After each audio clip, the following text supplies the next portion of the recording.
has officially declared himself as the best wrestler in the world. So what?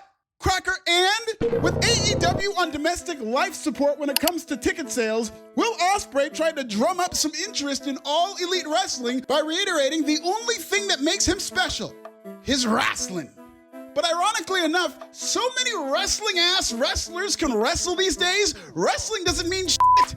It's the bare minimum requirement in this day and age. I enjoy the man's work, but today we're gonna talk about Will Ospreay's misguided pride in pro wrestling, why it doesn't mean shit, and all the wrestlers who are more valuable than Will Ospreay no matter how rock hard Dave Meltzer gets during his matches, and no matter how many imaginary stars the Billy Goat gets. Subscribe and Grand Bassa.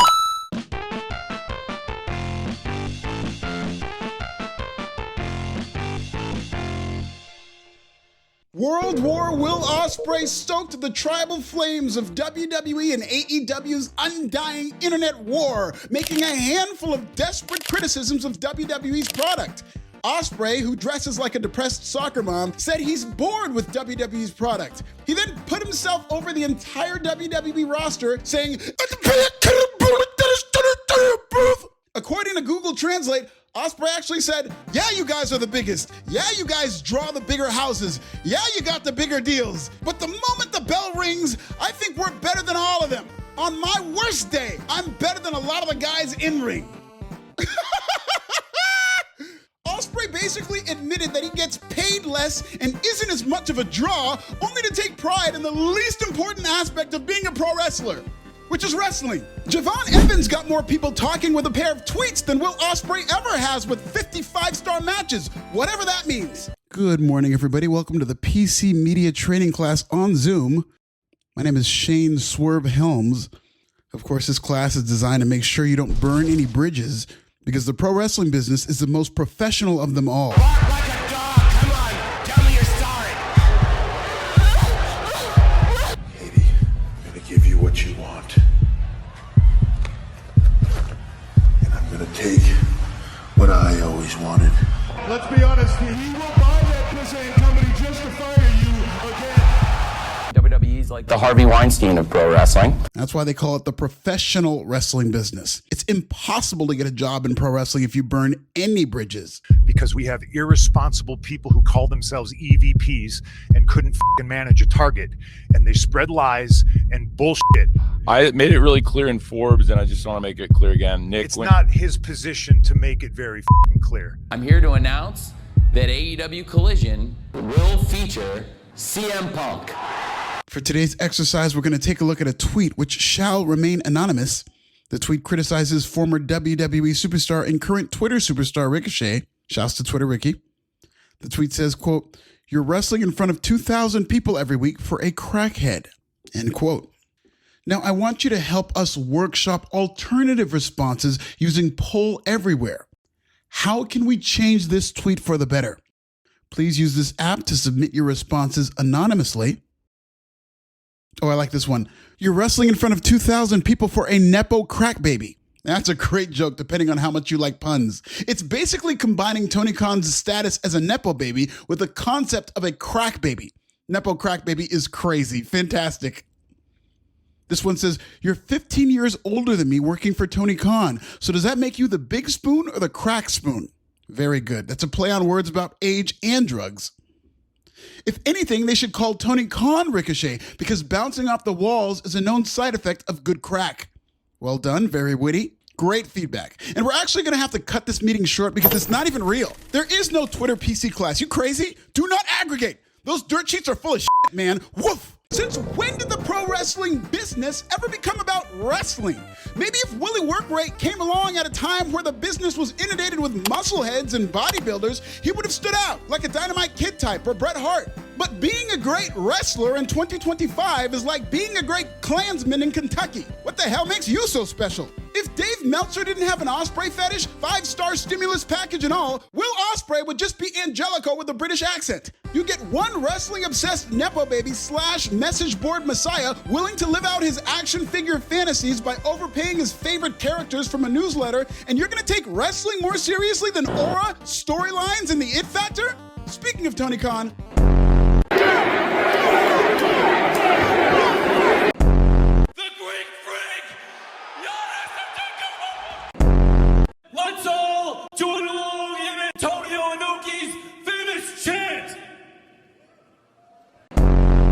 I'm serious. I'm not going to sit back and take this fucking shit. With so many super workers, whatever that means, there are countless people who can legitimately lay claim to the best in the world moniker. Wrestling is a matter of taste. The award for best in the world is one of opinion, and whoever your GOAT is, the gap between number 1 and number 2 is smaller than Cousin Jerry's podcast Playhouse.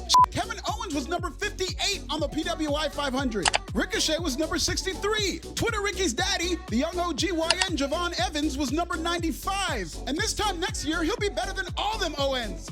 The gap between the top 100 best wrestlers in the world is smaller than Tony Khan's charisma, so explain to me the importance of being the best in the world now.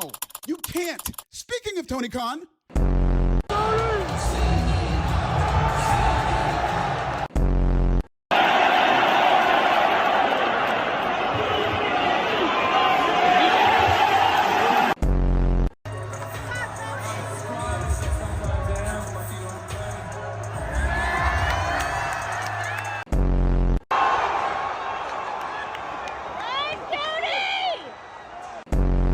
Tony smiled.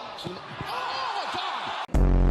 let's pretend that Will Ospreay is the best in the world. Like, this is a fact. Will Ospreay is the best in the world, and he has a sticker from the Cracker Jack box to prove it. So that means the best wrestler in the world joined AEW alongside 2 of this generation's biggest stars, Mercedes Moné from WWE and Kazuchika Okada from New Japan. And business got worse. Ratings went down. Interest in AEW has evaporated quicker than the crack on Shad's son's silver spoon, allegedly. Speaking of Tony Khan, AEW, like the Pepsi of pro wrestling, WWE's like the Harvey Weinstein of pro wrestling. And I'm really proud of what we do down here. My security, my safety, my life was in danger at a wrestling show.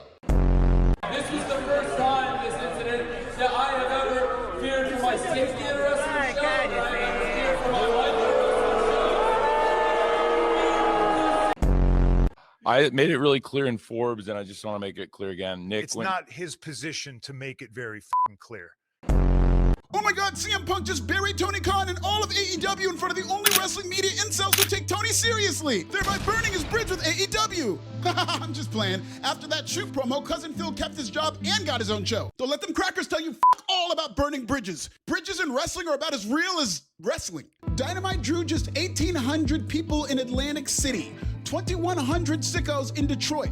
The next day, Collision did under 900 fans in that same building. The Dynamite Collision 2-for-1 beach break is at 2,500. Dynamite the following week in New Mexico is sitting at 1,900. AEW's Double or Nothing anniversary pay-per-view is at 5,300, which AEW used to do for Dynamite in its sleep, pre-Ospreay. So all that in-ring technical work rate is drawing worse than Ray Charles with Parkinson's, and this Brit wants to talk about wrestling? Wrestling? We're talking about wrestling. Wrestling? If I'm a GM and I'm putting together a championship caliber NBA team, I assume these niggas can dribble. What's your brand? Are you a superstar? Can you sell merch? Can you create a physical, mental, and emotional impact that transcends the very fabric and culture of a fan base? That's what superstardom and pro wrestling is about, not wrestling. No family of 4 in Donald Trump's recessed economy is gonna waste their disposable income on great grappling. At one point, AJ Styles was the best wrestler in the world back when he was in TNA, but if you're the most holy human in a whorehouse, who gives a fucking shit? To me, the great irony of AEW is how much they pride themselves on professional wrestling while completely ignoring the professional aspect of the wrestling business. The way Will Ospreay clings to his work rate for dear life tells me AEW isn't the home of professional wrestling as much as it's the home of masturbatory moves and holds. When it comes to the business of professional wrestling, you know, the big deals, drawing the big houses. No, not those houses, stop it. But when it comes to the business of pro wrestling, nobody's trying to see your Tiger Driver 97. AEW is a business. What value can you bring to that business? Are you a full-service genre unto yourself, or are you just an interchangeable one-man move merchant? I'll take 1 Cody Rhodes over 100 Will Ospreays. Give me that gorilla over 200 Will Ospreays. In fact, from where I'm sitting, I'm looking at at the PWB 500 right now. And from a value standpoint, Cody Rhodes is better than Will Ospreay. Bianca Belair is better than Will Ospreay. Rhea Ripley is better than Will Ospreay. Roman Reigns is better than Will Ospreay. Braun Breaker is better than Will Ospreay. I got Jade Cargill above Will Ospreay. Logan, who else is better than Will Ospreay? Tell me in the comments. Chelsea Green is better than Will Ospreay. Liv Morgan is better than Ospreay. Kimo Nito is better than Ospreay. Joe Hendry is better than Ospreay. Blue Cane is better than Ospreay. Cocaine is better than Ospreay.